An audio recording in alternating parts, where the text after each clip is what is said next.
Hi, my name is Candace Fox, and welcome to South Texas Bodybuilding and Fitness Organization, STBFO. This is podcast number 4, where we're interviewing my overall winner at my show, Clash at the Border 2021, Maria Tello, and her coach, IFBB Pro Jason Martinez. Okay, so we're going to start off with Maria Tello first, okay? So thank you for coming and talking to us and wasting time to be on here. I really appreciate that. So let's first start off about yourself. So where are you from, Maria? Okay, so thanks for having us on, Candace. This is really nice to get the word out about fitness. So yes, of I'm course. excited to be here alongside my coach and just other like-minded individuals. So I'm from Monte Alto. It's a tiny, tiny country town out in the middle of nowhere. I'm a country girl, born and raised. So I moved out there. Originally, I'm from the Kingsville area. And I travel into Weslaco for work, but my home base is Monte Alto. Nice, nice. And what is your professional career? And the reason why I bring that up, because, you know, there's always people talking about, oh, I can't work out because I work too much. And that's just basic working out. What you do is a lot more. But please explain to what you do as a living. So for the past 26 years, I have been a college professor at South Texas College. And I teach English classes there, and have been doing that, like I said, for 26 years. It's just my passion, one of my passions, to teach students how to become better writers when they think that they hate writing and when they feel that they can never gain that skill. And I just, you know, I'm a teacher at heart, so I love my job. That's nice. That's nice. All right. So what inspired you? Let's start with first. What inspired you to get fit? Like, what were you always into fitness? Were you in sports, or you just all of a sudden got into it later on in life? No, I was absolutely in sports all my life. I've been an athlete ever since I was little. I actually did every single sport that my school had because I went to a small country school. It was one of those things where if you were in track, then they recruited you for cross country, and they recruited you for basketball, for volleyball, and everything else. So once they had their clutches on you, it was like, you're my athlete. So you did everything. Nice. So I did that, and then I ran track also for what used to be Texas A&I University at the time, now Texas A&M Kingsville. So I did that for a year as well. And I've always loved fitness in any form, really. But it wasn't until after I had my son in 2009 that I started to realize that age was catching up to me, and I felt like I needed to have an outlet for fitness again. So I joined a gym at that time, and just started learning little by little through magazines, really is what I started with also. And I really aspired to have the aesthetic that the girls had. I liked the more muscular body. I was always a very thin person. So I got into weightlifting, but with no real goal. Okay. And then it wasn't until very much later that I met my trainer, Frank Rodriguez, and he started planting the seed about, hey, you should compete. And I would say, no way, like, I can't do that. That seems so extreme, you know? And little by little, I started kind of thinking about it until it became an idea that I thought was doable. And then I just jumped right in and did it. Nice, nice, nice. And how did you fit your regiment for your prep? You know, being a professor, being a mother, being a wife. How were you able to fit all that in there? Because, I mean, luckily for you, since you're leaner, you don't really have to do that much cardio and stuff like that. But still, it's a long time of training you have to do. Sure. You got to calculate your macros, all that stuff. How did you do it? For sure. So the first thing is you have to be extremely organized, and you have to be willing to sacrifice some sleep, really, because I would wake up early to do my cardio, and then I would be awake before my husband and my son.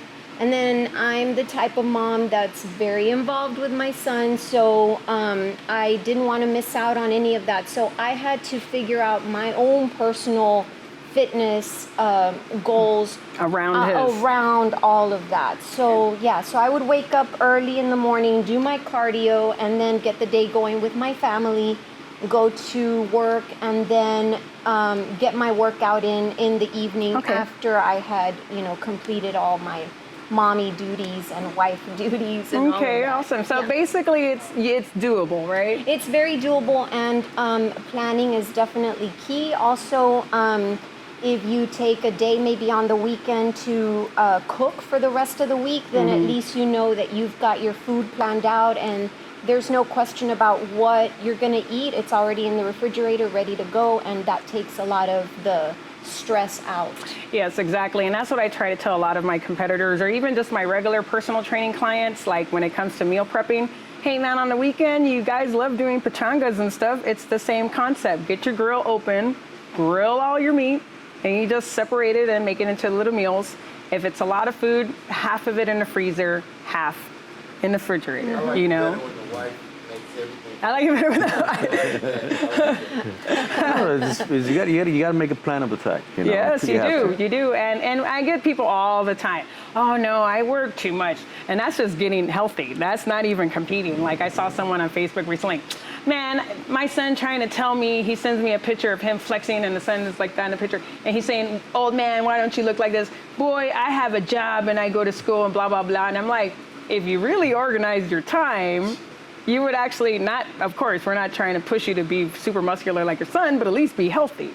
Well, it's priorities. A lot of it's priorities. Yeah, and a lot of people don't see it. Nah. You have to love it too. I mean, and it takes a while to love it too. If you don't love it, then all of that extra work is going to seem like it's too much. But I remember when it was closer to showtime, posing in my living room at midnight, because that's the only time I could get it in. Yeah. And it was quiet, and I was recording my posing, and then I'd go to bed after everybody was asleep, and I would get less sleep, but it was just a part of the sacrifice that you make, and then in the end it's worth it because you did it. Nobody can take away that hard work from you. Yeah.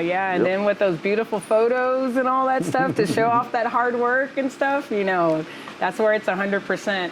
Okay, so we'll go on to the next one. How many years did it take you to earn your pro card, and what federation did you earn it with? Okay, so I competed with NFF, that stands for the Natural Fitness Federation, and I competed for 2 years before I earned my pro card in bikini. And then I continued to compete with them, and then I competed in IFBB PA, and I got the overall at your show, the Clash at the Border. Yes, and we sent you all the way to Florida. Yep. So it took me 2 years to earn that pro card. Okay, awesome. And what made you decide to come and try out my show?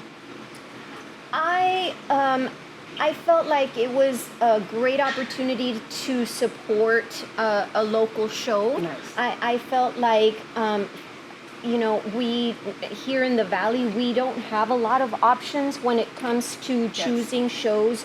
And I was really excited that we now had that opportunity to try this in the Rio Grande Valley, because like Tito was saying earlier, the Rio Grande Valley, we've got all this obesity problems and diabetes, and this I thought was a really good move in the right direction to show people that fitness is a lifestyle that can be had. Yes. And so I felt really proud that there was another option to compete in, aside from NPC and then GBO, which is out at the island now. Yes. But I was really excited that it was closer to home. Awesome. Yeah, and that's why I've always wanted to have something here. I thank God I had my best option with IFBB PA, because originally I was going to try to bring it down with Naturally Fit. But I just felt that the lie detector part wouldn't really work for a lot of people down here and stuff. And I was the one that brought GBO down with a meet and greet, so I exposed them to the Valley first. So originally I was gonna start off with them, but then we ended up breaking off in a year. I spent that 5 years with Naturally Fit, doing a lot of research for having a show, stuff like that. Broke off with them, and then I had the opportunity to bring it with IFBB PA. And I felt IFBB PA was the best option to give a different platform for people to get the opportunity to compete. Also, if there's a lot of people that want to be tested, we do random testing to prove, like, say if they have something to prove, like, hey, I went to this tested show and stuff like that, because it is about the health. I mean, bodybuilding saved my life. I had a lot of issues with drug abuse, alcoholism, anger issues, depression, and when I got into fitness, it helped me with all those things, and so I felt like it was something better to bring, not better, but something different to bring down, where everybody has basically an option where they want to go, and we give everybody the same playing field. Like, so if there's competitors that feel if they go with NPC, man, I'm never going to get NPC. Those guys are huge. I'm small. They could come over to my show and feel like they're in a fair, playing field, because basically everybody has to test clean at my show, because we just randomly check them, So if we randomly check you and you fuck up, So it is a natural organization? Mm-hmm. So you randomly, somebody can go a couple shows and never be tested and not be natural? It just depends on the size of the show, I think. I'm not sure how many people they pick, but since my show is small, we pick one male and one female. Now, as it grows, I think that's when they heighten how many people they're going to be checking and stuff. But basically, they just have to be clean. It doesn't require lie detector tests like Naturally Fit or like WNBF that I used to be with. And sometimes that lie detector just messes with anybody because they're nervous to take it. And then that could throw their readings off too, I think the most accurate one that really pushes a lot of the testing is OCB. Mm-hmm. They're the ones that are real good. Yeah. And if I remember I tell Frank, that guy's not natural. Yeah. But he's there. He passed the lie detector test. Yeah, okay, yeah. Boom. But OCB and WNBF are very alike. You can pass the lie detector test, but if you're like obviously looking a little too thick here, too rounded here, I mean, they're going to question those types of things because it's the all aspect of the way the body looks and stuff like that. But sometimes you do like Musclemania, for example. It's random. It's random drug testing too. At the beginning, it was. Yeah. It was. Okay. Yes. I remember when the first guy started, and then it kind of went. I don't know from where. I don't know from where, but it's mainly international. I remember I used to follow that when I was young, because I used to like Stan McQuay and the early guys. And back then, it was considered natural. Now you see the guys now, it's like, okay, that's not natural. And no telling if they saw a better opportunity, like, because sometimes these shows change ownerships. When I was with Naturally Fit, most of my years with Naturally Fit was when David Nall owned it, I left after Larry Shaw took over, I think, a year, and then I left, because of politics and stuff like that, and I already had been with IFBB Physique America for a while, but I decided with them would be perfect because here it's random drug testing. People don't have the pressure of taking a lie detector test, and also give my local athletes and community an opportunity to get sent, and we're taking you guys somewhere else and showing you guys off. There's not a lot of people who do that, you know what I'm saying? And so, I thought this would be the best thing for me to do, and to be able to provide a good show for my community. I'll be honest, when you told me about that, and then you win here, they fly you out there to compete with international, and I was like, wow, that's actually pretty good for an organization to do that. It's really good. No organization does that, No organization does that. I was like, wow. I was a pro with WNBF for 7-8 years before I retired my pro cards. They never sponsored none of my shows. Yeah. They never sponsored none of my trips. None of that stuff. What's interesting is that when I competed in Florida, and I'm sorry, I forgot the name of the gentleman, but he was one of the official high, authority figures there. He said, will you compete at the other Florida show, Central Florida? I don't remember what it was called. And I said, jokingly, I said, well, if you pay my way. And he said, absolutely. And I was like, really? She's like, what? Thrown off. Yeah, so no. It was nice. It was nice that they have that generosity and offer that and it should, because it's a nonprofit organization. So they're supposed to spend that money, you know, for the athletes and stuff like that. And that's where we're trying to make it the staple for that to happen, you know? So I'm glad that I got the opportunity with them. I've never had anything bad to say about my experience with them. I've never been accosted in any way. I'm just nothing but total support, which I love it, because now I can work in peace. I can work in peace and hone my craft and all these other great things. All right, so let's explain, because you are a natural pro with NFF, and I think we kind of explained it, but we'll go over it again, what it means to be a natural competitor or natty with Naturally Fit. So basically tell them the protocols that you go through.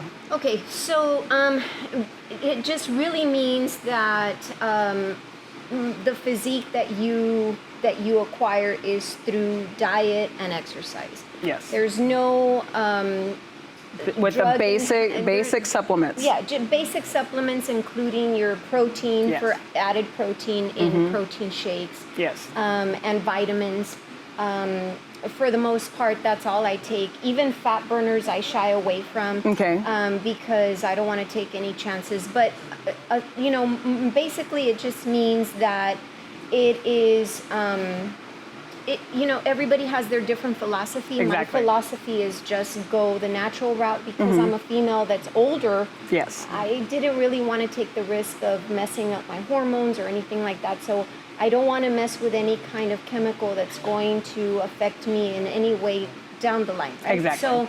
So it just means that diet and exercise have to come together and help you to build this physique, and with the most basic supplements. Yeah, correct. Well, you know, the only correction there is every organization has a certain list, a band list. Exactly. So, the WADA. So how far can you not? Yes. That's another thing too. Yeah. But if you want to say natural to me, like I said, like she's saying, like don't take no supplements. It's just diet and exercise. You know, let your body do what it does. And to show the potential of the body through that. That considered more natural. But yeah, every organization, they're going to have their list of what you can. Because I know there's some that are, you can't even do caffeine. Yeah. So that's what I'm saying. There's some that are really, really strict, and some like, there's don't some take with the ban list. If you look at the stimulants part, they do have caffeine banned from that part. See, you know, so some of them are like that. So people are like, oh, I drink coffee. Oh, there you go. You're not natural, right?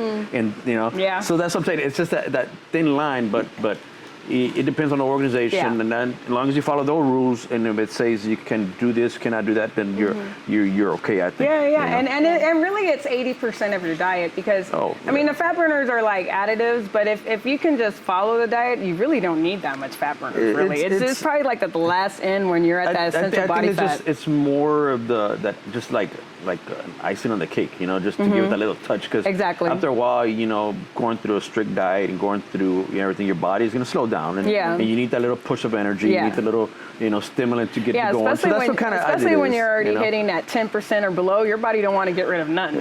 And so usually because I don't really take any fat burners or anything like that, it's just my protein shakes until I get to that part that it won't let me lose anymore. So that's usually around when I'm about 12 or 10. And if I need, and especially when I have my pro cards in female physique, I had to get below that. So the lowest I've ever been was 7. And that's when I was adding my fat burners, you know, and the real like L-carnitine, you know, stuff like that. I mean, nothing crazy, basic caffeine. With WNBF, they let us use caffeine.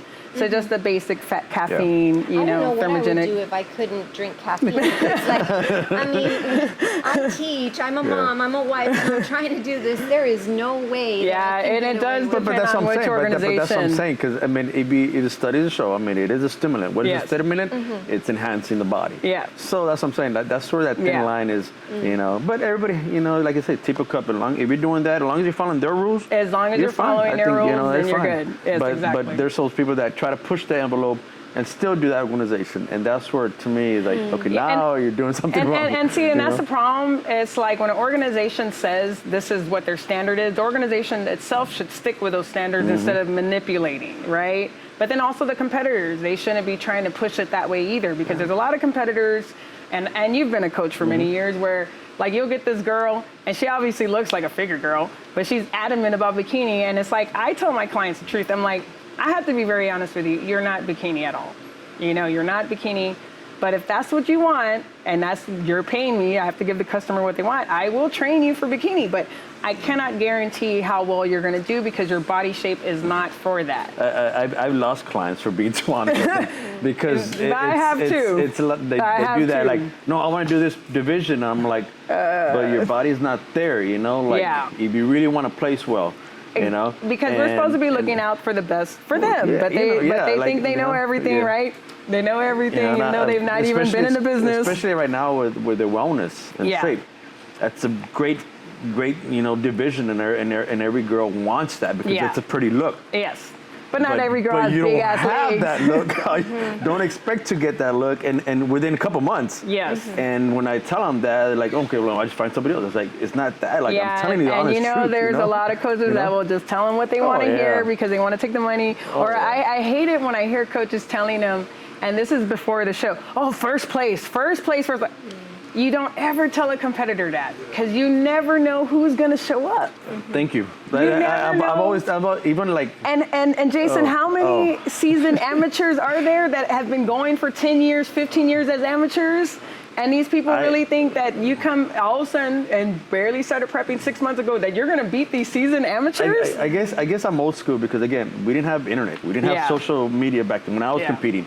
So back then is you do the work and you just show up. Yes. Nowadays, they're like, oh man, she looks good. Oh man, she's my competitor. Oh man, who's this? Who's that? And it gets to their head and it messes them up. And they think of that, and then they show up to the show thinking they're gonna beat that person, gonna beat them, but they beat them. It's like, you see what I tell you? Like all you do is focus on you, bring your best. And I remember I told her, it's like how long as we improve your previous show, and that's all we can do as athletes and coaches. And that's what you should be going for. And that's the same thing I told my competitors. I'm like, look, we are trying to beat what you did last time. It's not about the show because we don't know who's going to show up. But if we can make your body look better than this other time, and then the muscles growing and more leaner, or depending on the category, that's the goal. And the pose better and all that stuff. But I never tell them that shit that they're number one. And a lot of them have gotten mad at me. I've even had competitors get mad at me because when I was judging, and at Naturally Fit, they don't take you out from judging. But you have to be, you know, I guess, like a good individual where you don't fucking cheat because your clients are on there, right? So, and another thing I'm gonna ask you, because you have a whole team of competitors and stuff. So would you say that you don't worry about who's competing, you just train? You train to look like the category. You're trying to improve your physique. And nothing too is like her. She did the first show we met, I said, well, let's see where your body goes. Remember? I said, let's just take your body where your body's gonna go. And then you have that's physique, and then you're like, okay, what did the judges say you need to work on? What do we need to work on? Now let's improve it for the next show. And improve it for the next show. And you always gotta listen to the judges' criteria and their basic, what they're telling you need to work on. And a lot of these competitors, they don't want to listen. Like the judge is telling them, your shoulders need work. Like you said, some coaches like, no, you had that. You should have won. You should have you're number one. And I'm like, dude, like, I've even told my competitors, like, hey, man, that person was a little better, but now we know what you need to work on. And let's improve that. Let's work on it. And then when it happens, well, I'm just going to go get another coach. I'm like, all right, you know? Like, okay, so I'll give you a perfect example. Now, when you're coaching your competitors, I'm sure there's standard supplements that you like to use, right? And you don't like to change it up. And when you do change up stuff, I'm sure you're not doing it during the prep, right? You know, you understand what I'm saying? Like if some supplement company decides to come to your competitor and you already have them on the supplements you knows works and has gotten them looking good, great. And all of a sudden this store is like, oh, we want to sponsor you and we want you to take our stuff, and it's right during their prep, would you let them take that other stuff right when they're about Personally, to? I told them no because I'm trying, so I don't want to lose people's, you know, because people are going to be like, oh, you know, okay. The supplements I recommend is because I've tried them. Exactly. And that's one thing I know, hey, this is the best CLA out there. This is the best L-carnitine out there. This is the best protein. You know, a protein 2 is like, does it bloat you? Does not, you know, and then once you find the one that works for you, that's work for you. That's where you stay. And that's the ones, the brands. And if it's not broke, why fix it? No, and that's the supplements I always recommend. There's the basics that she knows. It's always the basic ones, you know.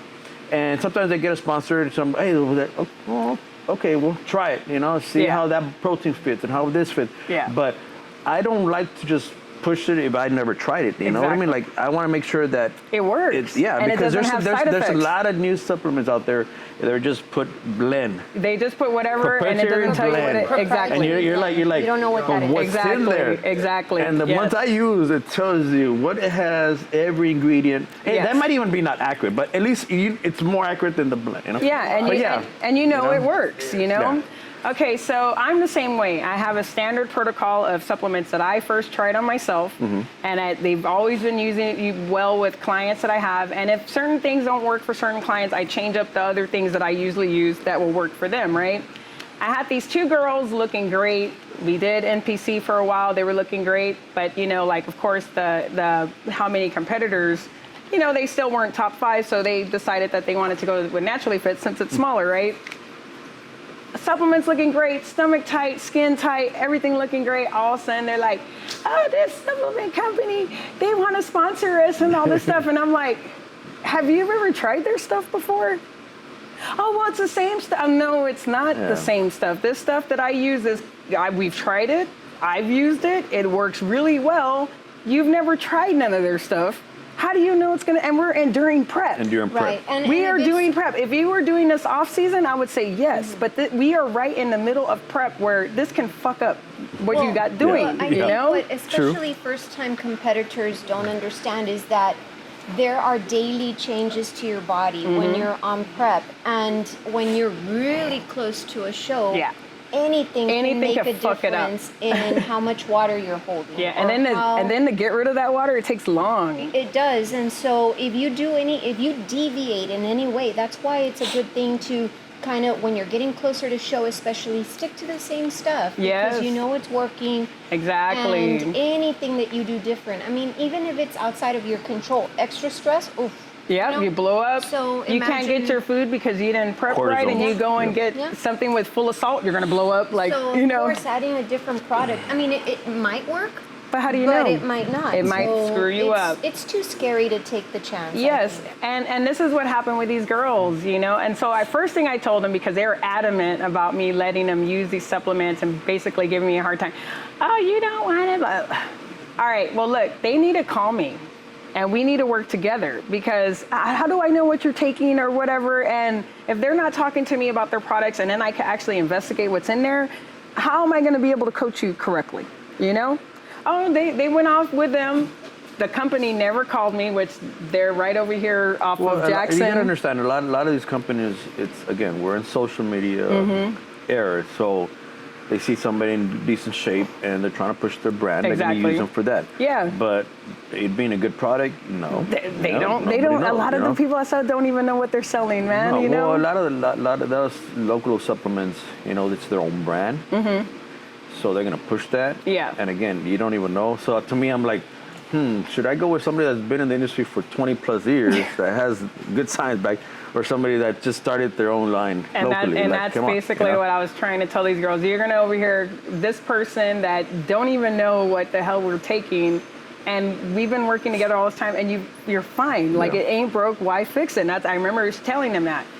Well, I told them they need to get in touch with me. I need to see what these products are. I need to look into see what the stuff is, and I need some samples to see how it affects me. The company never called me. The girls never brought me any samples or nothing like that. Next thing you know, and I always give everybody their macros, their diets, and especially once we're getting close to show, a lot of stuff is taken out. Their numbers are changed. We're taking out water. So I'm always telling them, okay, this much ground beef, this much chicken, this much all of this. You know, and of course, as the client, let me know if you're feeling like, you know, bloated, or you're not going to the bathroom or anything like that. Because those are very important, because if you can't go to the bathroom, all that stuff is still in your gut. So you're going to look like a...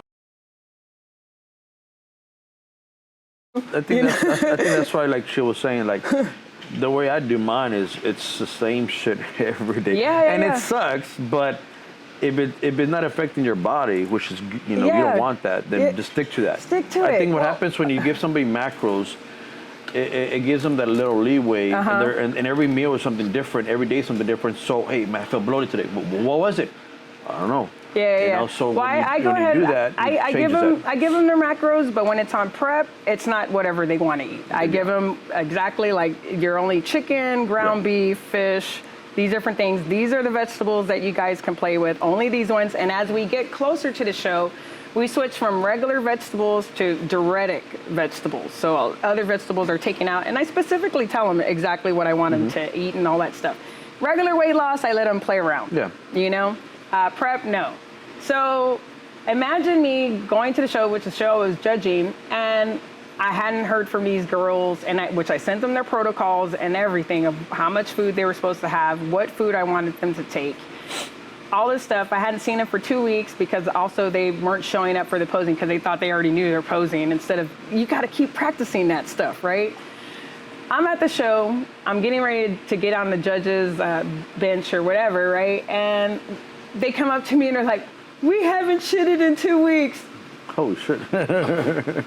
And you're telling me this now because... In 2 weeks? Damn. And you didn't think to tell me this 2 weeks ago, that you have not been able to crap? And I bet you it was a supplement, right? This idiot had him on Metamucil. That stuff does not work. Why? Yes, that stuff that clogs up, like you put water and it gets thick and you have to like chase it down because it gets... And when they told me Metamucil, I remember going like this. And I'm like, oh my God. I have never given y'all Metamucil. That shit, pardon my language, does not work. Yeah. And here you are waiting till I'm about to judge the show to tell me, like what am I gonna do? Too late. You think I'm gonna get a wand and go, okay, bloop, like, and then go take a shit? Like, what do you think? And then I'm like, what food did you break? Oh, well, I didn't have time to get the stuff you want, so I just bought everything here at regular HEB's, already pre-marinated. There's no marinating the food. So not only bloated in the guts because they couldn't crap, but then all the water. And so you didn't follow me with the supplements. You didn't even bring the food I told you to bring. And now you want me to magically help you. And a couple minutes before you step on stage. Instead of keeping in contact with me. And then when I was judging afterwards, they actually were mad because I didn't place them higher. And I'm like, I'm not going to lose my judging because of you.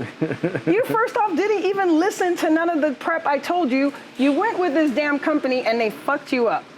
They fucking fucked you up. And now you mad at me because you think I'm supposed to move you up and when you look terrible? Yeah. That's not my fault. And of course they left and started talking all this crap about me, not about the supplement company that fucked them up. You know, just started telling everybody because I didn't change one of their workouts in 2 weeks. Oh, that one workout ruined everything. You know what I'm saying? And you know, Jason, as a trainer, how long do workouts work? 4 to 6 weeks. I just changed the workouts for the clients so they don't get bored. That's the only reason why I change it every 2 weeks. Again, like, people need to understand is that transformation is one thing. Stepping on stage is a different thing. Yes. And I think a lot of people that get into it don't understand that yet. Yeah. It's a good goal to have. Hey, I want to step on stage. That's fine. Yeah. But there's 12 weeks. You're not even 12 weeks out to be getting ready for prep. How do you have muscle? Do you have? There's a lot of criteria for a stage. There's a lot of things stage that come with it. You know. And I think once you understand that, it's yes. But a lot of people don't understand that concept still. And it's a lot just to be number one. Like it's not just because you think you're number one, you're going to get number one. You got to bring that number one physique, that number one conditioning, and guess what? Number one posing. And when we were doing our little posing clinic before this, Tito was here and he was talking about that. He's like, I had 2 guys. They both look great. Maybe one wasn't as conditioned as the other, but the one that wasn't as conditioned posed his ass off. So of course I'm gonna put that guy before the other one because the other one is ripped, but he can't pose. Like we can't be. And you're not showing your physique. You're not showing your physique to the best when you can't pose it right. Yeah. We cannot judge what we cannot see. Yeah. And of course it has to be all the categories together. It's not just because you were the most ripped. Yeah. It's not just because you're the biggest. It's all of them together that we mash in together. Yeah. And it's like, that's one thing a lot of competitors need to understand. And I'm glad we're talking about this stuff because with these podcasts, they'll understand this stuff like that. To be number one, you have to bring number one in all those different things. And it's good to want to be number one, but you have to be realistic Yeah, too. a lot of them aren't realistic And at all. I think there's too many variables for you to say I'm going to get first place. Yeah. There's too many variables. Exactly. That are out of your control. Yeah, personally, it took me about 4 years to get my pro card, and that's because the judges, they told me, your shoulders, cut in more cut, and all that stuff. So every time the judges told me what I needed to work on, that's what I worked on, during my off season and stuff. It took 4 years, but I got my first pro card, like I said, 2014. When I got it in figure, it was a year later. It wasn't just because I think I'm number one. It's because I listened to the judges. I really focused on my posing to be that smooth poser, the conditioning and everything on point. And that's why I became first place. And that's why I got my pro cards. It wasn't just given to me. I had to work really hard to get there. And just the same for Maria. You have to work really hard to get that number one and that pro card. It's not just what you think. It's what the judges think. And it's what the federation is looking for, because each federation is different, right? Yeah. NPC federation, they want a very ripped bikini. Naturally fit, they don't. It's a soft bikini. Same thing with IFBB Physique America. It's a soft bikini, but then the posing is different for bikini from IFBB and naturally fit and NPC. So depending on whatever federation you decide to compete in, you have to follow their rules. It's not what you feel like, You have to follow the rules. You got to see who their overalls were, and that's how you prep. Yeah, because I remember when we were trying to do her posing, and then she came back to, no, that's the wrong posing. So then we started, we'll pose the way you got to pose, and then see how you can't be look, a coach like, oh, no, I'm going to do this posing because, exactly, you want your girl to win, right?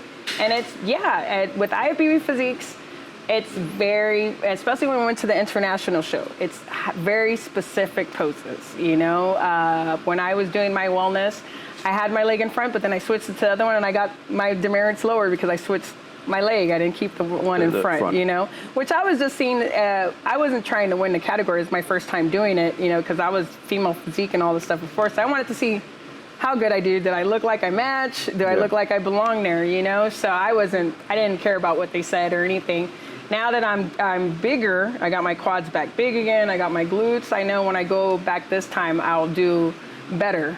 This time around, But I think, like I said, because it's fairly new for you guys too. Yes. Same thing with NPC. When it starts fairly new, it's still, they're fine tweaking and they don't understand where they're going. And now, within the last 2 years, it's already changed for us. So, but you got to see what it is. Same thing bikini, like you're saying, that they want a nicer, smaller tone, which is good. Yeah. And then you go to a show, and then somebody that's bigger wins, and so it's just, it happens sometimes. Yeah. Right? But like I said, as long as you come in your best and you brought your physique to the best you can, and you improve from your, that's all you can do. You're a winner because there's so many people that can't even get on stage. My ex-husband has a beautiful body. He could win male physique hand down and pro card because he's been working out all his life, but he's fucking scared to get on stage. He's scared. He starts sweating.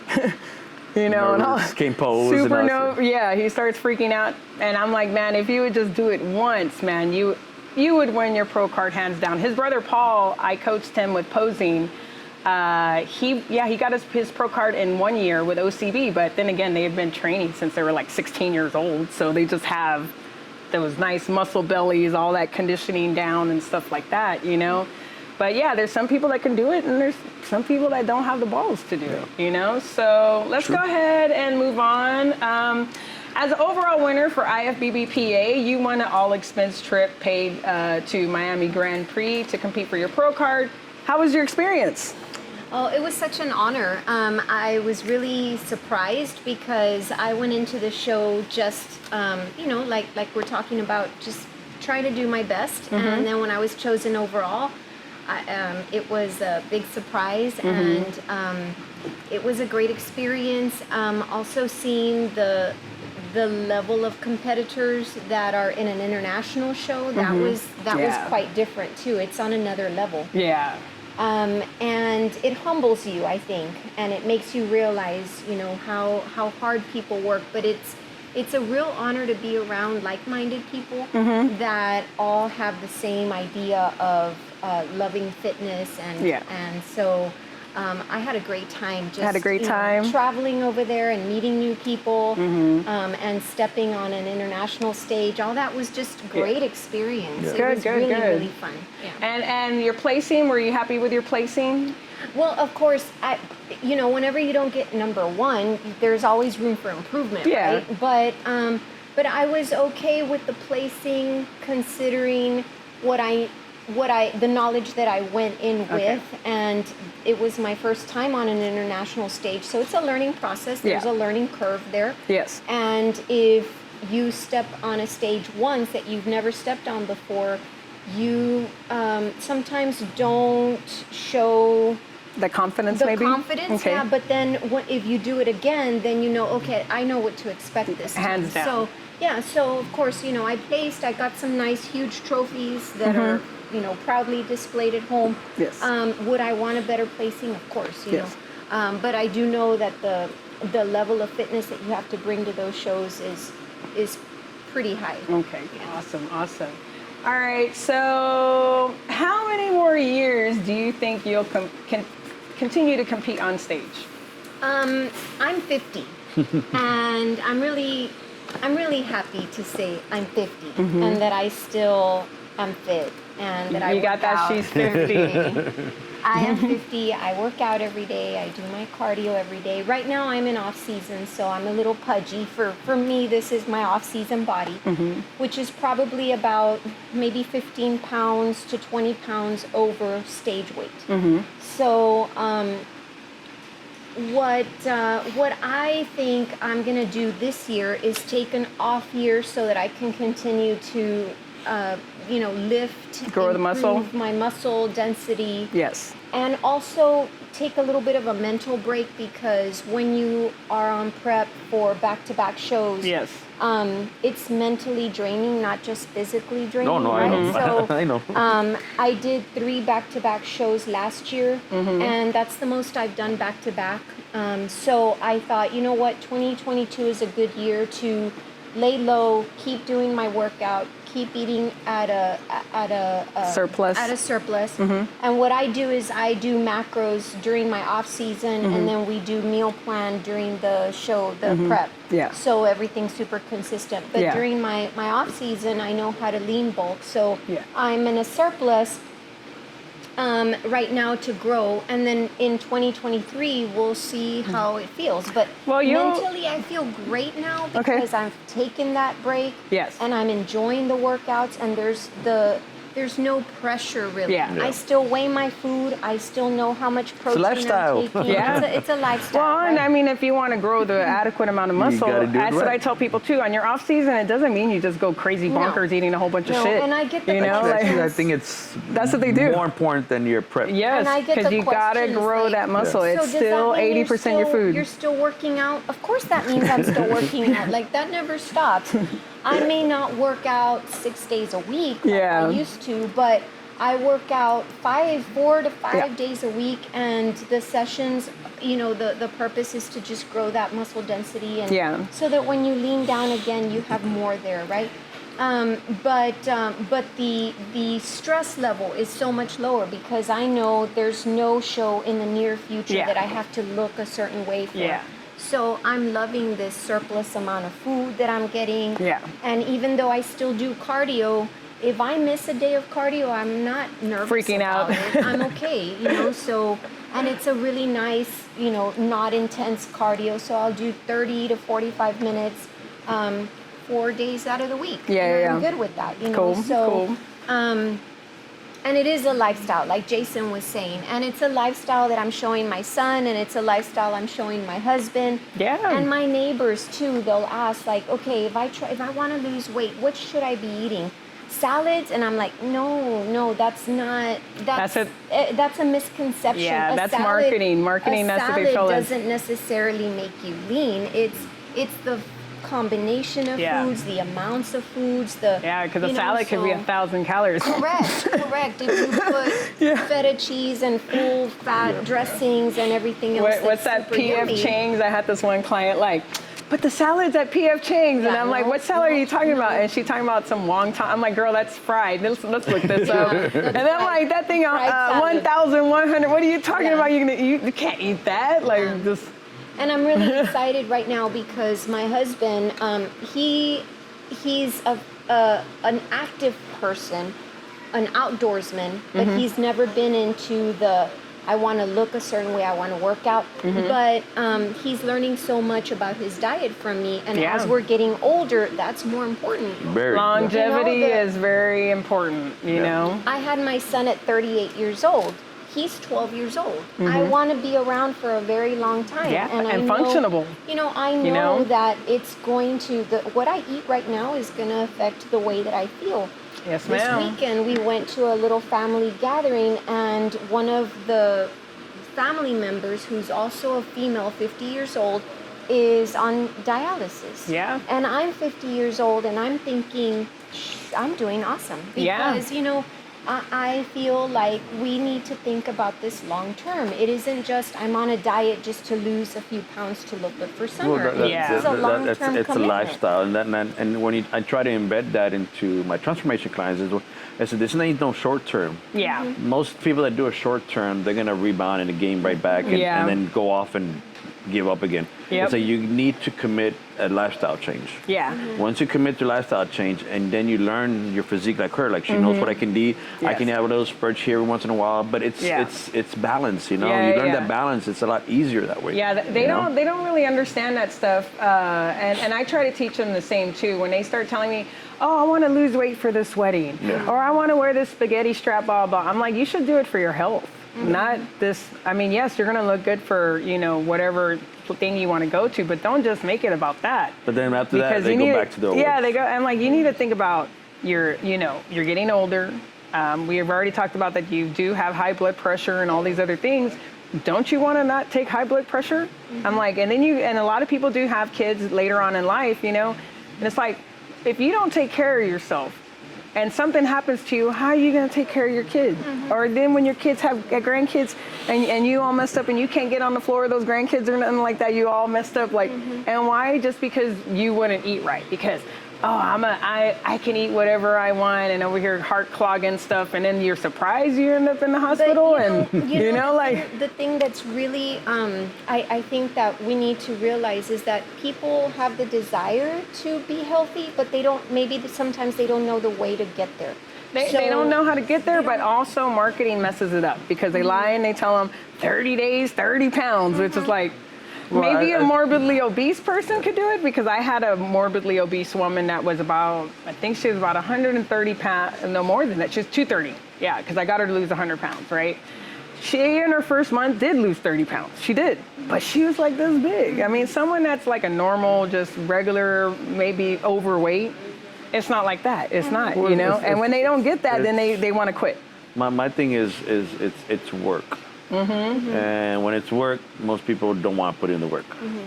That's it. They like it, but they just don't want to put the work in. How can I continue to eat this way and still get that? No. And then they don't want to do the work. Also, they realize it's more than their little 2-pound, 5-pound dumbbells. I've had lots of clients within the first 4 weeks. They're like, they come with this motivation. Gung ho. Their doctor told them they have to work out, or something tragic happened. They're like, I got to work out this. I got to drop this weight. I got to do it. I can say, okay, we can do this. Just got to put in the work. I'm ready. I'm ready. Just tell me what I got to do. 3 weeks, 4 weeks, I never hear about them again. And now they give up. It was like I don't know what they expected me to like. Give them a secret, and boom, like you say, the magic it's like, wand. no, you got to put in the work, you know? There you go. It ain't going to happen in 4 weeks. First of all, you're adjusting. And this didn't happen in 4 weeks. No, your body. When I get a client, I'll say, look, the first 2 weeks are adjusting. So you might see change, you might not see. But once you get into the going, then you start seeing the small changes. But they want it like that. And you know? I used to do weight loss challenges before, like over the summer, because, you know, you're trying to generate more people to come to your place and stuff. And I had to stop doing them because, like, here these people would sign up, right? And it's like, as soon as the people started, like, losing more weight than them, oh, well, I'm not going to win anyway, so I should just give up. Like, but you're losing weight. What are you talking about? You're losing weight. Yeah, but he's going to win all the money. I'm like, that's not the point, you guys. The point is, I'm over here with you guys once a week, and I'm giving you a lesson on nutrition, why you need to do this and do that, and why it's important to be healthy. And all you're thinking about is the jackpot. Instead of thinking about, wow, I did lose 5 pounds, I did lose 10 pounds, and all this stuff. You're too busy worried about what this person like. You all are all winning. The focus is wrong. y'all are all winning. And yeah, like towards the end of the weight loss challenge, of course, we just had the top 2, male and female, because everybody else, well, they're gonna win anyways. I don't see why I need to do whatever. Like, like what in the world, So. Yeah, sometimes it's like that. And some clients, when they're special like that, I go ahead and tell them, I'm like, I don't think my place is the place for you. I think you probably need a lot more attention than what I can, give you and stuff like that. So I can refer you to somebody else that could probably help you out, but I don't think this is the place for you, because I'm just going to keep it real. If you're not doing the work and all this other things, it's not going to happen. It's not going to happen. The only way I could be the fairy godmother is if you listen to me. That's the only way it's going to happen. All right, so I'm glad you're taking that year off, because you are going to see some big differences. The time that I put mine a whole year off, man, I saw my muscle bellies. I already have. Yeah. And just one little example before we go on. So I have naturally never had like a round booty. Yes. That's just naturally not me. But I have pictures of when I started working out, and it's pretty flat, you know. And then once I built that muscle underneath the layer of fat that I have right now, there's a roundness there, and I'm like, okay, that is not all fat, because when I flex that muscle, you can feel that underneath, of course, that layer of fat, there's some muscle. So it's just that it takes time, but you can definitely build it without implants. Yes. Oh, yeah, you can. Yes, you can build it, and it looks so much better without the implants. And if you're going to get those, just get them to match your legs, please. There's nothing worse than seeing a big old butt with these tiny chicken legs. Like it doesn't look right. We know it's fake, you guys. You're not fooling anybody. You're not fooling anybody with that. They remind me of the penguin in Batman. It's true. Like small legs and just these little tiny, and this big old butt like this, and then a little leg like. And then you see him working out with squats. I built it up. The worst. Did not do that by that. The worst ones are the ones that they never had one, and then they get the biggest butt ever, and they're like, "This is how I did it," and they're doing exercise. Like, no, that isn't. Yeah. That is not. Or they're just doing like little band work just to show it, and it's like, no. Like, that's not how you did it. I don't have nothing against you if you have to get that stuff, but don't do that. Time, like a lot of time. Yes. That's what they don't understand. It isn't overnight. So. Yeah, that's what they don't understand. You have, just like the bicep, right? You got to separate it from everything else to work on those 3 heads. The glutes has 3 heads. You got to work on the hips. You got to work here. You got to work in the center. You got 4 actually. So it's the upper part too. So the medius maximus, to get all that glute out, you got to hit all those parts to get that to pop out. And a lot of people just think squats will do it. So that's why you see their butt kind of like, they'll see great legs, but then as soon as they turn around, the butt's all, because they're not separating the glutes. You got to separate the glutes in order to target it. All right, so we are going to move on to Mr. IFBB Pro Jason Martinez, and you got your pro card in 2016. 2016 in the category? The North Americans, the middleweight bodybuilding. Middleweight bodybuilding? Yeah. Okay, I didn't want to confuse because I didn't know if it was classic or if it was bodybuilding. Actually, that was the first year classic. Barely came out. Okay. But I got it in bodybuilding. Okay. Awesome. Okay, so where are you from, Jason? Originally here from the Valley, Wesco, Texas. Wesco, Texas. Okay. And what inspired you to get into fitness, bodybuilding, and the business? I was that skinny kid in high school. I wasn't in sports. I played baseball maybe. But I just started lifting weights after high school. Okay. And just loved the pump, got into it. Yeah.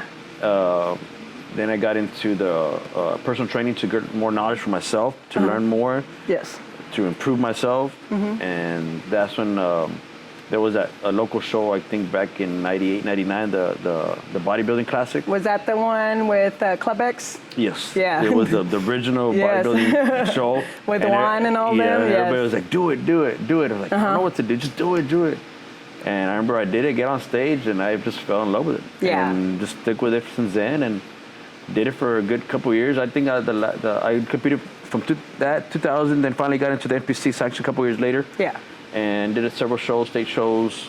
I went all the way up to the USAs. Well, I did the Junior Nationals in 2007. I got 12, and then I did the USAs and I got 10. Okay. again, this was just me prepping myself. Yes, yes. Back then, we just had friends that would help each other, magazines and stuff like that. Yeah. And back then, it was just bodybuilding, figure, and women bodybuilding. That's the only three categories I had. Yeah. And back then, it was 20 plus per division. Yeah. So it was tough. And then I kind of stopped that because I got my own gym back then in 2004. Okay. So I was so busy, those years. So 2007, I had to stop bodybuilding. My business. Okay. So I took, most people don't know, but I took about a 7-year layoff. From bodybuilding, lifting. Yeah, because you got to focus on your business. I was that, and then I was like, I'm done with that. I started doing boxing because I tried to train a local pro boxer.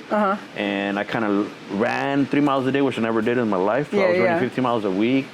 The bags, heavy bags, mat work, everything. So I got into the boxing. I was lean.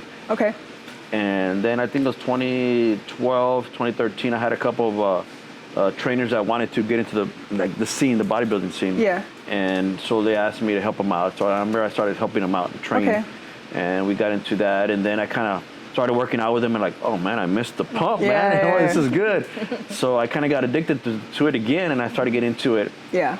And then 2013, that's when Men's Physique came out, I believe. Yes. And I said, well, I'm not big enough for bodybuilding. Let me try what this is. It's beach body look. Yeah. So I remember I did 2 shows then. Okay. So you started with the smaller category first. Yeah, because I already had dropped.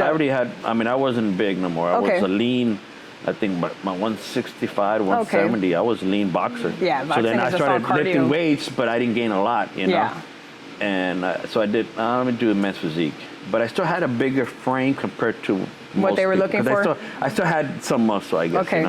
But I remember Bernadette come up to me and she said, what are you doing, man? You don't belong in Men's Physique. You belong in bodybuilding. I said, man, I lost all my weight, my size, my legs. And well, build it up. Yeah. So I'm like, all right, I'll give it a try. So then in 2014, I trained like myself. I went hard. I trained hard. And I prepped myself for 2 shows. I did the Battle Bay, which was a regional qualifier back then. Yeah.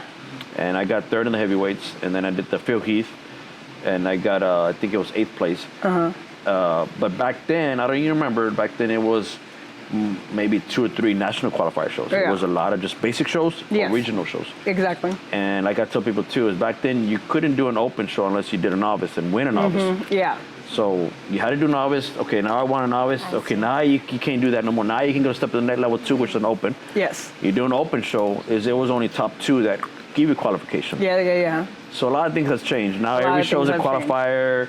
Now they have 2 novice, open, and everybody's trying to do all the categories. And so that's why somebody no disrespect, but somebody does a national qualifier, and there's 5 people, and they place 5th or 4th. They're like, oh, I'm nationally qualified. I'm ready. Yeah. Like, dude, no, you're not. No, you're not ready. You would need at least 2 years. Yeah. So anyways, Yes. So I did the USA's back then. That's when it was, like I said, the only, I think the USA's, it was only the overall that got pro card. Yeah. I just wanted to see what it was about. But then that's when I stopped. So then when I came back and then did the 2013 Men's Physique, 2014 to 2015 came around, I was like, you know what? I was 38 at the time. I said, I told my wife at the time, and I told her, give me 2 years. I'm 2 years. I'm going to hire a real coach. Back then, that's when there's several gurus started coming out, like popular coach. So I'm going to hire a real coach, and I'm going to give myself 2 years to 40. That's my goal, to get my pro card for 42 years. So I met my coach through Instagram, and we talked. And I remember I went to the Olympia that year, 2014. We met in person, and I liked his philosophy, and it was kind of what I kind of did and everything. So we hit it off. So 2015, I hired him in January, and I started prep with him. And we went all the way to May. We did the national qualifier, which was in El Paso. Okay. And I qualified. I got 1st place in light heavyweight, and I stayed on prep all the way to December. That's the one thing people don't understand. I literally was in prep for 2 fucking years. Yeah. I lost time with my kids. I lost things, but I gave myself 2 hard years. I told people. Yeah. I didn't eat cheat till my coach said, hey, have a cheat meal. Yeah. I went to events. I took my meals. I did cardio. He told me to do cardio. I did. I was hard. Yes. And I don't see that many people like that now. They just, I want to get there. No, they think they're like we were talking earlier. At 1st place, you're 1st place. So I got there, and he's like, let's do this. We're gonna go to nationals, which nationals was in Florida in December. So again, May all the way to December, we were in prep and we were growing and staying at a good lean. So I went to nationals and I did the middleweight bodybuilding.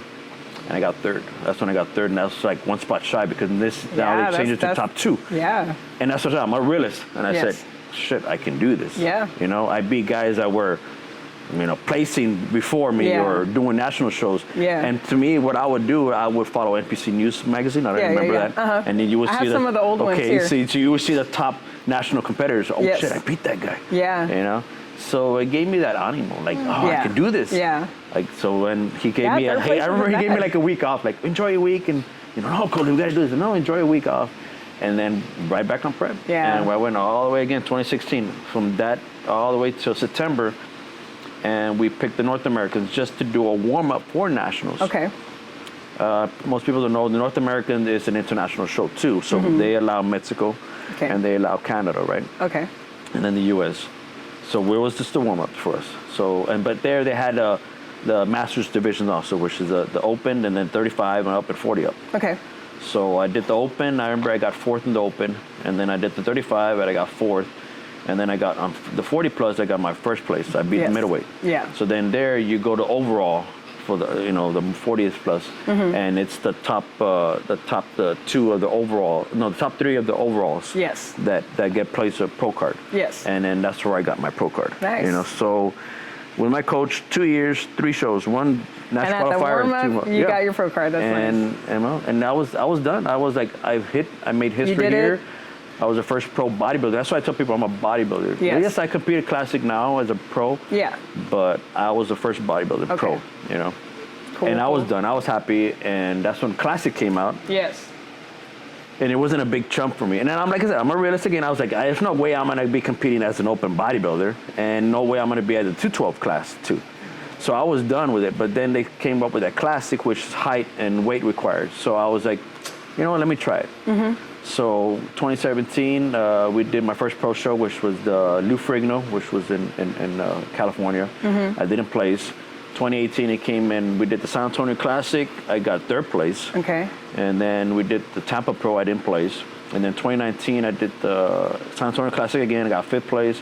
And then I did the Battle of Texas, and I didn't place. So out of the 5 pro shows, I placed 3rd and 5th, so top 5. And nice. I was happy. I was happy with that. Yeah. I mean, I wanted to step on an Olympic stage just once. Yeah. But I said, okay, that's good. And then 2020 came out. I said, let me take a break, like she said. Like I've been going hard since 2015, hard. So I said, let me take a break. This was before COVID happened, right? Like I'm gonna take a break 2020, and then everything with COVID shows and perfect timing, Yeah. So then 2021, I was like, let me try it again, because then they had more shows in Texas. Yes. So I was like, well, it's my home state, why not? So I started prepping for a show, and I guess I finally got to see, COVID. But it wasn't a bad COVID. It was like it just hit me with fatigue. Okay. Yeah, that was the same thing with me. I was 6 weeks out. Yeah. And I just thought it was prep kicking my ass. I was like, Yeah. man, I never felt like this bad. Yes. Prep. But then it was COVID. So then I stopped, and I just I was like, well, maybe that's a sign. Just you're done. Yeah. So I decided, let me just hang them up and just focus on my clients and coaching and stuff like that. So Okay. yeah, Nice. I'm done with competing. Okay. And I want to get other people to the higher stage if they want to go. Nice. That's my thing. Cool. So you said you opened your gym in 2004. 2004? The UFC. Okay. And then we expanded 2010 to a bigger facility. Okay. And then in 2015, I opened a smaller one in Mercedes, the Grind. Yeah, That's where I'm yeah. at right now. Okay. 2016, we had to close the big one. Just when TrueFit came to Wesco, it took us a big hit. Yeah. And 2016, we decided it was just best for us to sell out and close out. So we did that. So you just do coaching now? Right now, I have a small gym in Mercedes. It's called The Grind. It's about 5,000 square feet.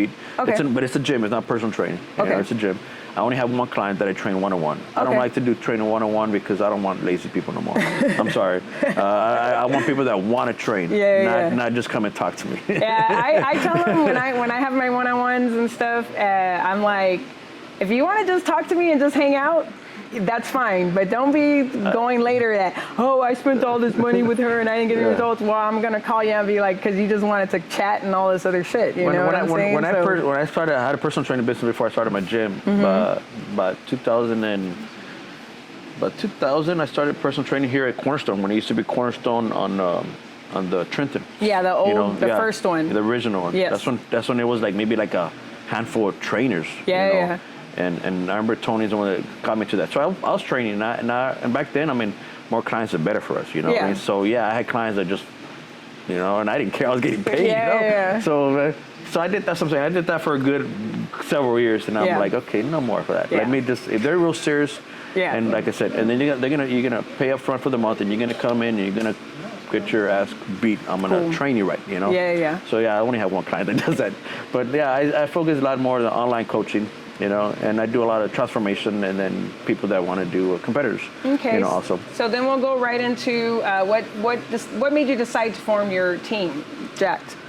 I started growing. I started getting more and more clients to, you know, word by mouth, you know, and so I started getting more competitors. Yeah. So then I started forming the Team Jack. Okay. How's that been going for you? Going good. Like are y'all like family? It can be, but it's like anything. There's always that envy of each other. Yeah, you know? That's the part I couldn't get. Oh my God. And like I said, that's why I gave up on I'm old having school. a team. Like I guess I'm old school again because you know back then it was camaraderie. Yeah. And I missed that. Like I was talking to one of my friends, and I was like, man, back then we would all go Cornerstone because that was a big gym, and it was all trainers, and everybody was doing a show, and everybody helped each other. Even if we were going to compete, it was no, you know, enviness, nothing. It was it was fun. You know, I can tell you from judging and when I had my team going on. The Valley is like a totally different animal. You go up to Austin, Houston, San Antonio, they are all camaraderies. You know, they're all about helping each other. All the trainers, all the athletes. Here, she looks better than me. It's like you're on the same team. This is your teammate. Why are you talking about this? And then to me, this is my team. Like, I care about both of you guys, but I'm not going to tolerate this. And it was constantly this and this and that. And then, like, I'll give you one example. Like, I had this one girl, she did bikini for many, many years. I made her into a GBO pro, you know. She decided one time when we went with Naturally Fit, I want to do figure. Okay, so I prepped her for figure, right? You know, prepping figure is way different than bikini, you know? But I had this one bikini girl, 21 years old. Man, you know with genetics, you can't. This other lady was 42, 20-year-old bikini, right? Prepped the 42-year-old for figure, which is more ripped, cuts in the legs, all that stuff. I had my 20-year-old bikini where she was like my top bikini. Always first place, second place, first place, second place. The only reason why she never would win the overalls because her posing was whack and she was all the way in Amarillo, Texas. And I kept on telling her to go to people I know in the local area, but she just never wanted to go. She thought she could do the posing herself, right? So out of nowhere, right when I show up to the Naturally Fit show, that's when I found out that my client that I was training for figure and that we were gonna go do figure decided right then and there to jump in the bikini without telling me anything, right? As soon as I found out, I'm like, what are you doing? Yeah. Well, I just decided right now, you know, that I was gonna, I'm like, yeah, but you are too ripped for bikini. They're gonna demerit you because it doesn't fit the category. She didn't wanna believe me.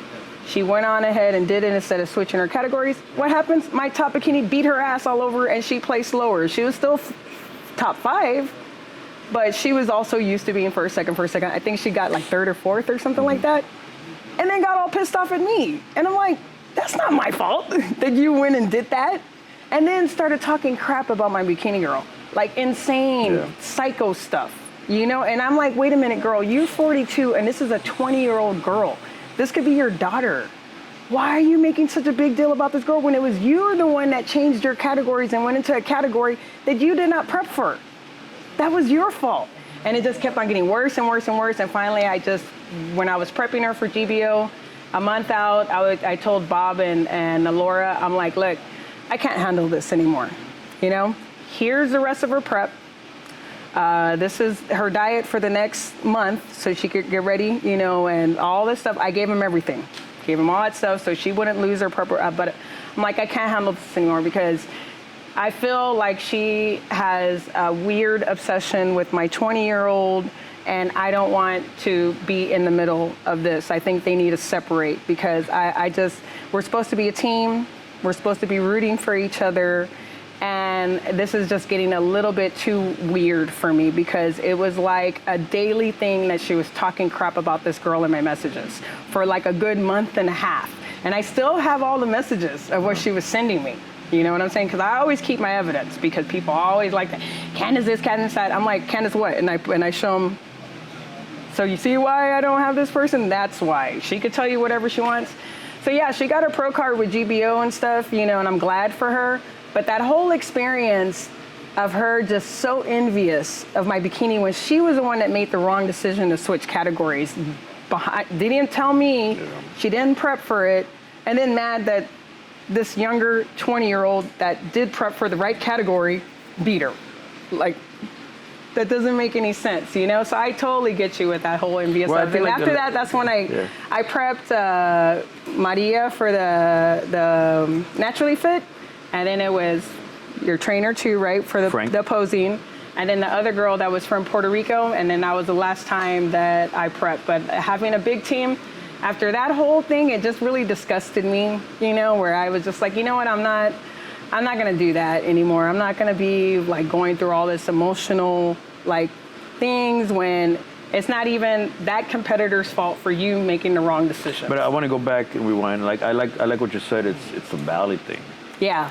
Because I have friends that are in, like you said, Houston, Dallas, San Antonio, and they got big teams camaraderie, and they all go and it is down here. It's just something. Oh, you're at that gym. Oh, you're that. Yeah, I don't want to talk to you. Oh, yeah.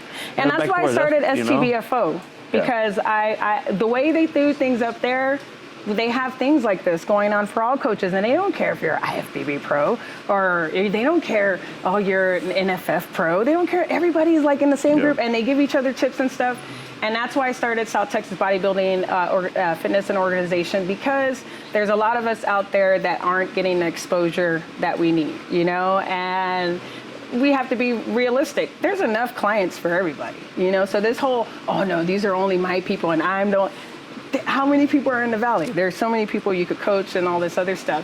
And then plus there's all these other coaches coming up that are fake coaches. You know what I'm saying? And I don't even want to go there right now. That are fake. That's another cookie cutter. That are fake coaches. Or I think what happens is that, again, I mean, I'm probably going to get loose clients like this, but a lot of people, what happens is they hire a coach. Yeah. And they do a good transformation because that coach helped them. Yeah.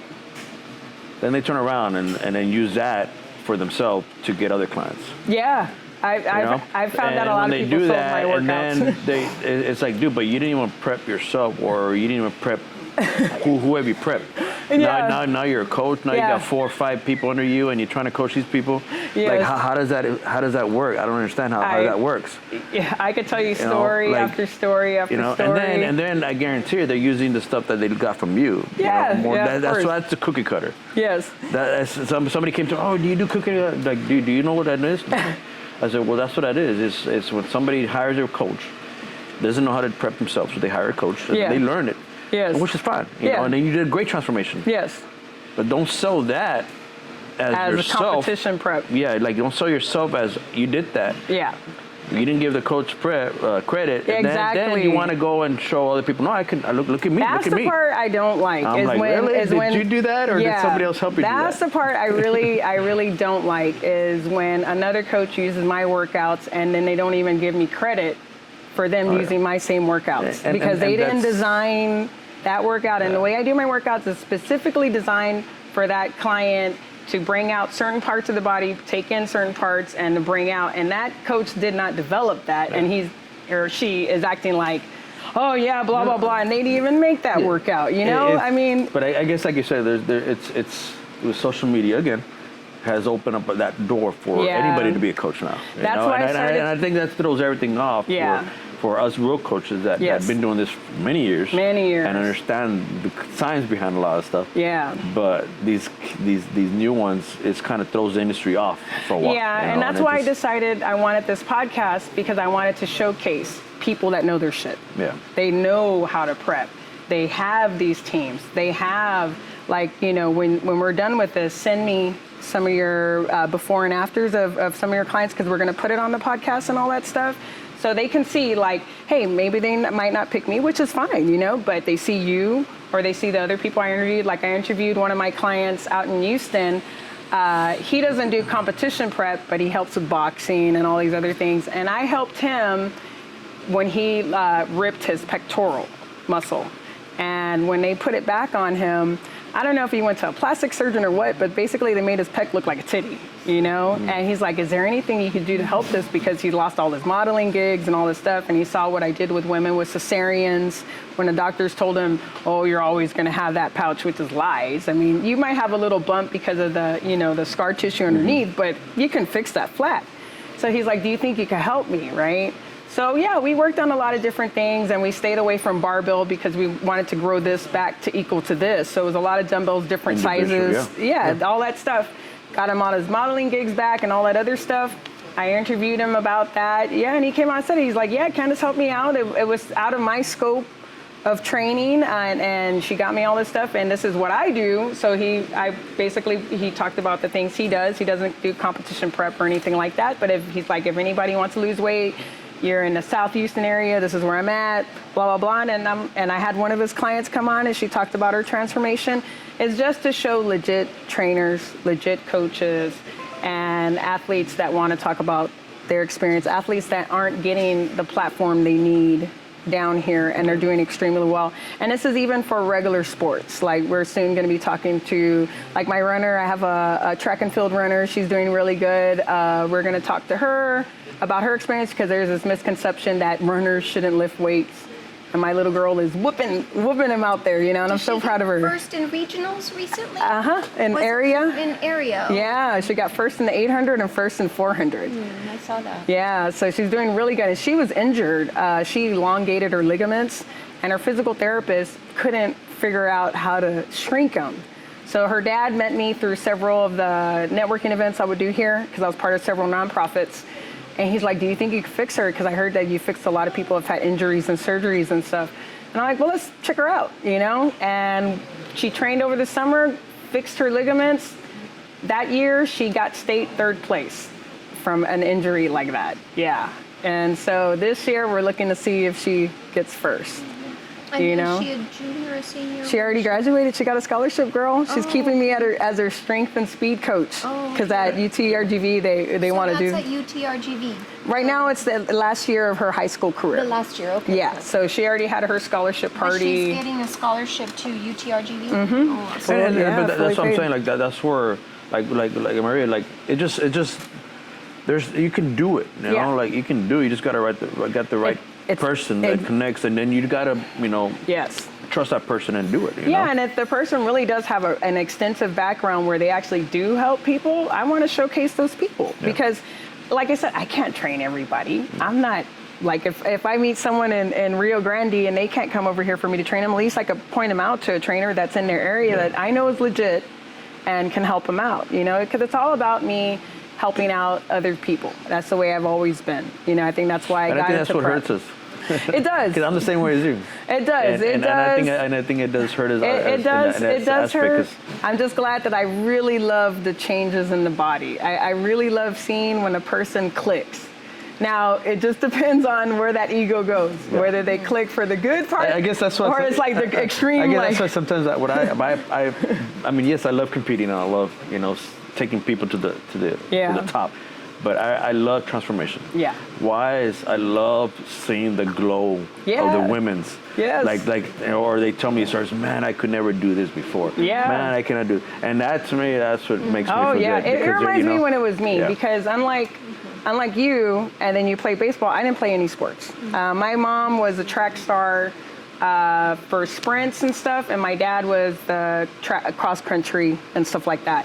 My mom, unfortunately, lost her scholarship because she blew out her knee, you know, and I guess that's what made her hate sports or whatever, because she didn't want me to do nothing. So I was just an orchestra or whatever. I didn't know nothing about eating right, nothing about losing weight, and at 12, I started getting fat. And at 13, I was wearing a size 16. I was a little fat kid, you know, and of course, everybody picking at you for being fat, and then I had glasses, and then I had horrible acne. I've had horrible acne since I was 12. It's actually a lot lighter now that I've gotten older, you know. And unfortunately, during that time in the 90s, I mean, there wasn't any good things to teach you how to lose weight or anything like that. The models back in those days were skinny. I mean, I didn't know they were heroin junkies. Like, it came out that that's what they were. They were doing heroin and cigarettes and coke so they could get so skinny for the 90s CK1 models. So I don't know how I learned it, but in 8th grade, I like I said, I was a big girl. I wore size 16 from 12 to all the way to 8th grade. I was always bigger than everybody else. I don't know who taught me or what, but I basically became bulimic, you know, and in one summer I lost 25 pounds, and then all of a sudden everybody like wanted to be my friend instead of picking at me anymore, and all of a sudden I became popular, and then I got a car and everybody wanted to be my friend. So that's how we also learned, oh, cigarettes doesn't make you hungry. So there I was smoking cigarettes so I could stay skinny. And, you know, all these, and don't eat. So I was starving myself and all this stuff, you know, and I remember always taking, that's when the hydroxy cuts used to be super popular and they get you wired like crazy and all that stuff. And Rip Force, you remember those? Because they had the good stuff. Oh my God, Rip Force, that stuff. I literally had to take 4 shots of tequila to come down off of that stuff. Otherwise I couldn't sleep. So they used to have actually the ephedra back then. That's why. Exactly. That was a true fat burner. Yeah, you know, so I didn't learn anything about eating right until finally, after my mom got cancer, and I was at the university, because originally I wanted to be an attorney. I wasn't still into fitness then. And then my mom got diagnosed with breast cancer, and I was like, oh shit, it was like a death sentence back in those days, you know, when she got that stuff. And so while the time I was at the university studying for, you know, my political science classes and stuff like that, I was also looking up to see how I could help her, you know, and that's when I figured out that I was pretty much doing everything that she was doing, and it was going to ruin my health too. And if I was going to change hers, I needed to change myself, but more importantly, I needed to change my son, because then I started figuring out how all the shit I was eating was poison, how everything leads to cancer, that's processed, all these different things. And at that time, instead of gaining the freshman 15, I gained 45 pounds when I was in college, you know? So I was back to being thick again, not as big as I was in junior high and junior high and stuff like that. But I gained 45 pounds, you know? So I was back at 160, 170, you know? And I was like, what am I doing? I mean, if I don't correct this now, and my mom got cancer, they used to think it was genetic back then. Yeah. I could be next. So I need to start doing something to protect myself, because I got to live for my son. You know what I'm saying? So I started this thing, at the time it was called eating clean, you know, because I didn't want to take hydroxycut no more, because I remember how horrible I felt, right? And then I just gained all the weight back, you know, and then I didn't want to try all that other stuff, you know. So I just ate clean and no supplements at all.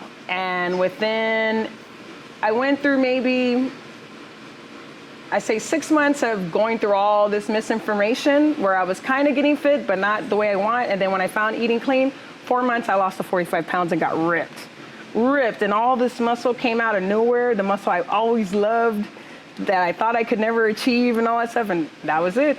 And it just saved me from so much bad stuff.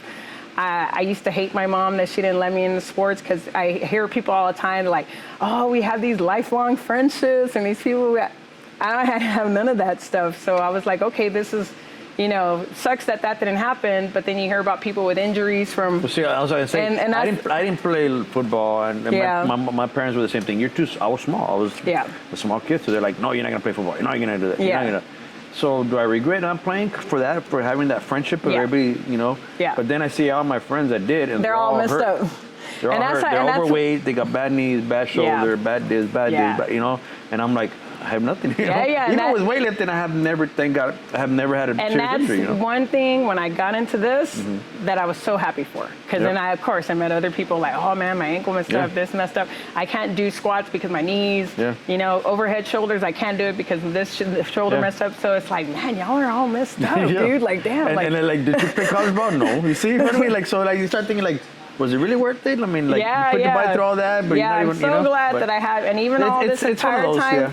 It's a lose in some, but it's a win in others, you know what I'm saying? And all these years, because I started in 2011, I competed all the way to 2019, then COVID happened, and then now I just started competing last year when I'm trying out the wellness, just to see if I could get my last pro card And then after that, it's just going to be in the business of this. But yeah, I have no injuries. Coaching myself, never hurt myself, never messed up anything. And I'm thank you God, you know, but I just made sure I was doing the things right. I have so many diaries of me writing all my stuff down, you know, so all those years of experimenting on myself, that's why I try to tell other people, like, look, just take your time, do stuff right, it'll happen. But, you know, they want to do everything their way, and they either go completely off and mess themselves up or injure themselves. Like, I had this one girl, I did a transformation, you know, and she was morbidly obese before the transformation, and naturally fit as a transformation category, right? Okay. Just because I get you to transformation doesn't mean you're ready for CrossFit. She wanted CrossFit. Some coach convinced her that she could do CrossFit, and I told her, I'm like, you need to keep training the way I am to get to CrossFit. You can't just jump to CrossFit, you know, because you're gonna get, Did you do CrossFit? You're gonna get hurt. I tell people, look, you're not an athlete. Yeah, you're not an athlete. You're overweight. You haven't worked out for years, and you want to do something that's like effing crazy, very crazy, yes, high intense type of workouts. Powerlifting. I mean, they're doing crazy lifts. And why do you think they're getting injured? Yes. There you go. Well, she got all upset with me, started talking all this bad stuff with me on on Instagram and stuff, you know, and I was like, fine, whatever, you know, go on ahead, you know, let's see how you do with CrossFit. Well, sure enough, in the next 4 months, she not only tore her ACL, she tore the back too. So she is messed up. That's it. You tear that front and back, there ain't no squats, there ain't no none of that. Where are we at with CrossFit now? Where did it go? I know, it's already dying out. I remember when it came out, there was a trainer of mine, I'll say his name, Jacob Adams, because I was teasing about it. That's when it was coming out. Yeah. Oh, no, this is the next big thing. Yeah. I said, give it a couple of years. It'll die out. It's a fad. Yes. And I'm not trying to be mean again, but it's a fad. We know the fads. We've been doing this for such a long time. I've been lifting. Like, there's no way an average person meaning somebody out the street, to go into that and do that for many years. Yes. You're going to hurt yourself. That's the Navy and that's SEAls, man. That's what's happened. So it's like, slowly but slowly, they're losing a lot of people because people are getting hurt. Yeah. And I remember I had a client of mine, and he's a sports medicine. Yeah. And we were talking about it the other day, and I asked him, I was like, say, Doc, this CrossFit thing, what do you think about it? Oh, I love it. And I'm thinking, oh shit, maybe there's something that I don't know, right? And he's like, really, Doc? You love it? Yes. You want to know why? Brings me money. Hell yeah. You know how many injuries I get from this? And I was like, okay, because you had me. I thought you were gonna say it's actually good because wrist, yes, shoulder, yes, neck, like you said, ankles, knees, back. Is like every possible injury that's gonna happen. Oh yeah. Why? Again, you have a non-athletic person that's never dealing with sports or nothing. They don't have a foundation. Yes. And you want them to do overhead squats. You want them to do this crazy lifts. Clean and jerk. Yeah, clean and jerk. Like, really? And on a timer. On a timer. And not even the 5 reps that these were created from, because powerlifting is 3 to 5 reps. These fools are doing 30 reps. And you want to talk about ego? Okay, so you have a group of 20 people, and there's timers, and everybody's bringing you trying to beat that person, and there you go. And you mess yourself up. Yes. And when she tore that front and back, I'm like, well, good luck with this. Told you. But I was a bad person, right? Yeah. I was the one keeping you back, and I didn't want to make you, but now you messed up, and you can't do nothing now with that leg. But again, like, what do we know, right? I don't know. Apparently, I don't know anything. I've been doing this since I got in the fitness industry in 2009, became a trainer at 2010, competed in 2011. I didn't take on my first prep client because my first prep client was a bikini girl. When she came up to me, she's like, I want you to be my coach. I'm like, I don't know anything about bikini. I told her like that, can you please give me some time to study it? At least 3 or 4 months, because if you're gonna pay for personal training for this, I wanna make sure I deliver because you're spending a lot of money, you know? She's like, okay, I could wait. So that's when, what's his name? I think he's called Dr. O, or what's his name? Ono or something like that. He was one of the top bikini coaches for NPC. Body. I got his ebook. Okay.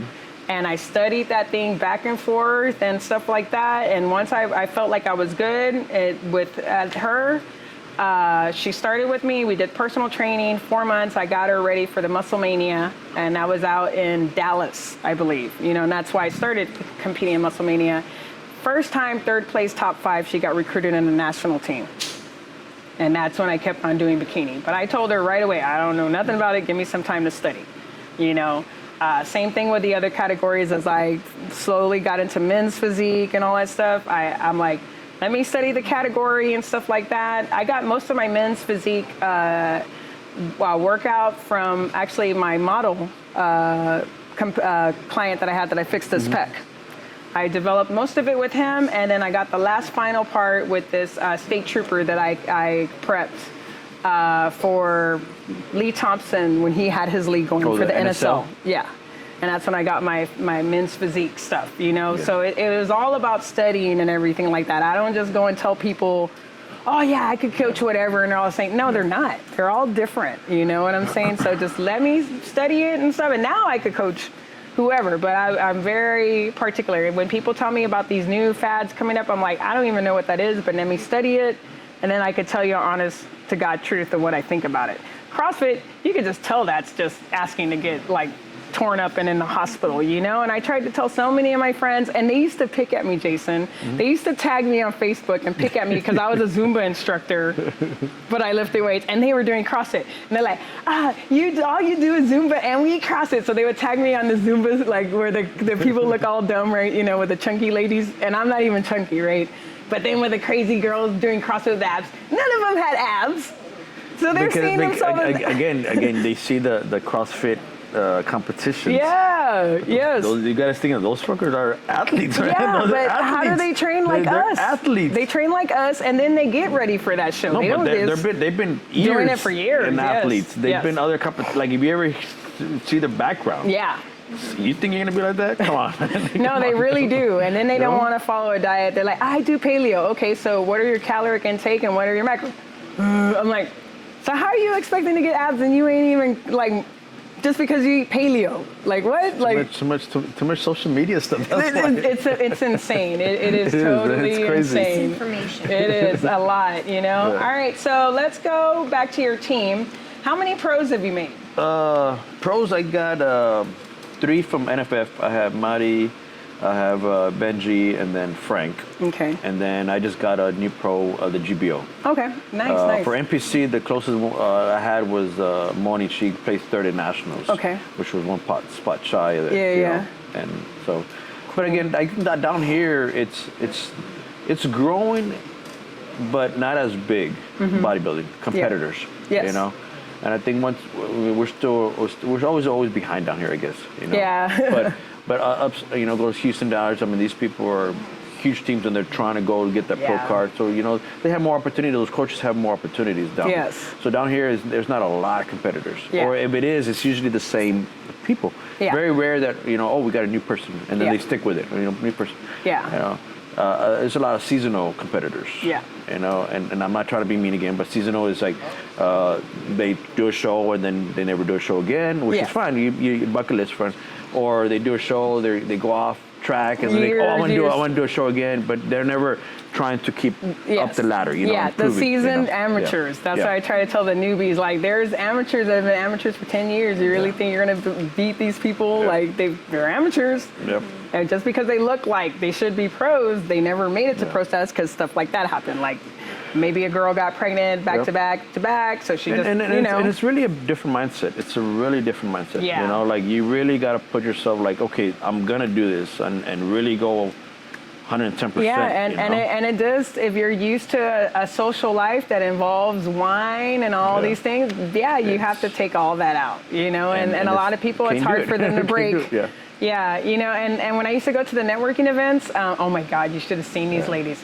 Oh, I bet you can't eat that, and I bet you can't eat this, and I'm like, you really want to see if I can eat this or not? So I started messing with them. So like if I knew I was going to a big banquet that they were going to have like 7-course or like awesome buffet table, man, I would fast all day, just drink my Herbalife teas all day, and then go to that thing and load that stuff up, you know, right? How can you eat all that? I can't eat it, right? And I'm like, you know what? Tomorrow I'm gonna come back more ripped, and then I'll show up and they look at my abs, and they hated it. They hated it. You know, I mean, yes, you can, but it's all strategic, you know. And I don't eat like that every day, so yes, this is why I look like this. You know, I think the thing is, oh, you can't eat that. No, I choose not to during a certain amount of time. Exactly. It doesn't mean that I don't expand my stuff when I'm on the off season. Like she said, I'm gonna surplus. I'm enjoying my different meals. Yeah. If there's an event, hey, I enjoy. That's fine. Like I do this. I get some people. I'll have one or two cheat meals a week. Depends. Yeah. Sometimes I might not have none unless there's a special event or whatever. But I do. You know what I mean? It's not like 100%. But now I'm prep. Yeah, it's a whole different ballgame. Oh yeah. There was this one time. This is super hilarious. One of my clients sent me a text from her friend, and it said, I'm here at an event and your trainer's drinking beer. And then she put a picture of me and I'm all there.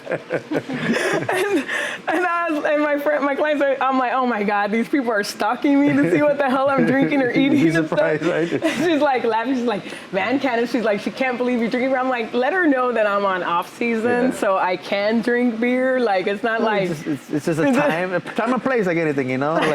Like that's like I mean, like she said, like when I'm not in prep, I do macros. Yeah. You know, and it works for her, and she knows how to do it. Yeah. You know, so that's fine. But then when she knows when she goes, if she comes back to me, if she goes, but the way I work a certain way. I mean, I still calculate calories, but it's like it's this meal, this meal, that's it. But it works for you. That's why you use it. You know, and it just it's.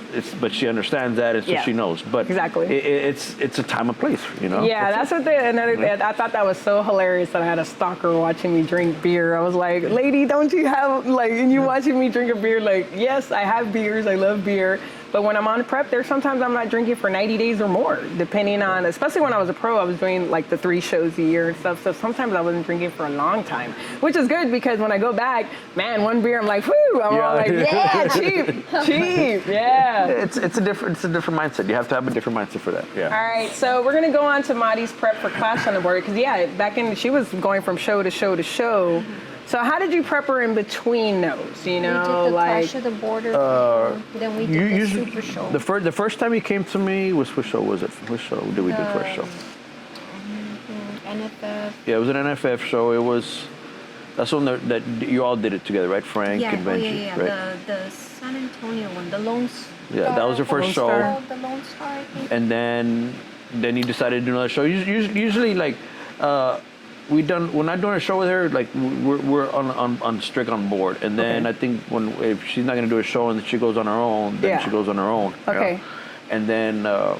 But like in between, like this last year, this one, like this one, when we did the back to back.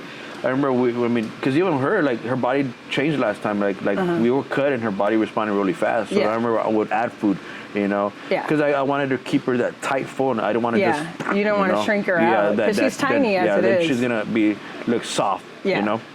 So I remember we played with that, and then after we did a show, we bumped up the calories, and she was like dropping weight. I remember, so we even add more food. Yes. You know.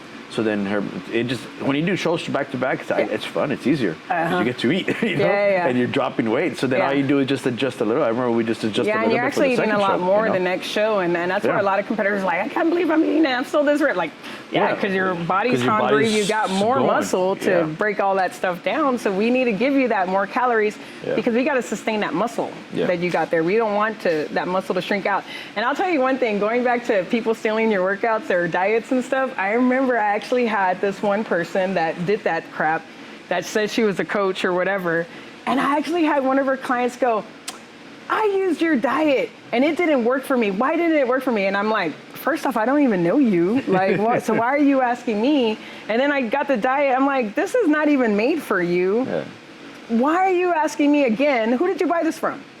Well, she was your client and blah, blah, blah. I'm like, yeah, but that was made for her. Yeah. That wasn't made for you. And you have the audacity to be like, why didn't my diet? You didn't pay me, chick, so you need to go ask her why the diet didn't work. You don't be asking me. Like, what? There is a science to it. There is a science to it. And like, I've had clients where they can eat and they're dropping weight. Exactly. And then I've had clients that they do better on very low carbs. You know? Exactly. And you give them more carbs, it like blows them up. Yeah. You keep them less, they get nice. So, everybody is different. So yeah. And even that, like I remember every show that we've done together too is like sometimes she eats more carbs, and she's like, "Are you sure?" I was like, "Trust me, right?" Yeah. She'd always tell me that. Are you sure, Jason? Yeah. Or even when I had her, I remember we had a cheat meal, right? We had a cheat meal, and I was like, go ahead and cheat meal. Are you sure, Jason? Even with ketchup? Are you sure? Yeah. Like, just trust me. Just you do need it. those I extra say where your body. sugars. I say where her body's at. Yeah. And just to give it a shock. I see it as just to give it a shock. Yes. But see, that's not the truth. Cheat meals, people don't understand that. Yeah. They just do it when they think they can do it. Yeah. No, there's a science. There's there. a certain time that you add it. Because you deserve it. No. It's not that. No, Yes. it all depends on her body. And I remember her body was responding, and I was like, let's go do this cheat meal. Are you sure, Jason? Are you sure? She'd always say that. I said, just trust me. Yeah. Just trust me. Yeah. You get a little like. And then she did that, and she's like, man, I'm tighter, and woke up this, and woke up that. And that's good. That's a good sign. Now let's keep working. Exactly. You know what I mean? It's just we know where the body's at. Exactly. So. Exactly. Yes. All right. Well, is there anything else you would like to add? I just wanted to say for competitors who are seeking, a coach, just make sure that you do your homework, that you know how long they've been in the business, that you maybe talk to some of their past competitors so that you know what their experience has been, and do your homework just like with anything else. If it's somebody that's offering you a quick fix, that's a red flag right there. Yeah. Or how about that? You're already number one. Sure, somebody that hypes you up, it can be good for the ego, but not necessarily good for you overall. Yeah. Unless So- it was you, because it was true, you were number one.